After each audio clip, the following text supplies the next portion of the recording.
ابن سیرین کے مطابق خواب میں بلیوں کی کیا تعبیر ہے؟ فراوانی کی علامت ہے جو آنے والے وقت میں خواب دیکھنے والے پر پڑے گی۔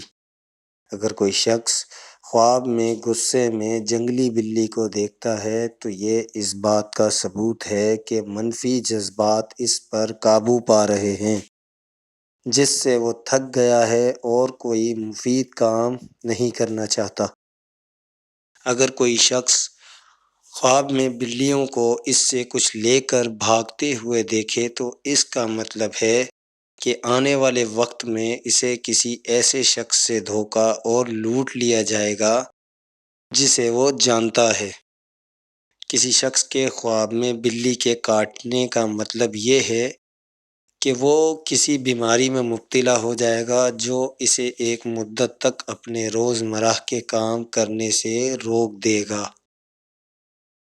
بلیوں کو خواب میں دیکھنا ان غموں اور پریشانیوں کی طرف اشارہ کرتا ہے جو خواب دیکھنے والے کی زندگی میں آئیں گے اور اسے مایوس کر دیں گے، اور یہ ابن شاہین کی تعبیر کے مطابق ہے۔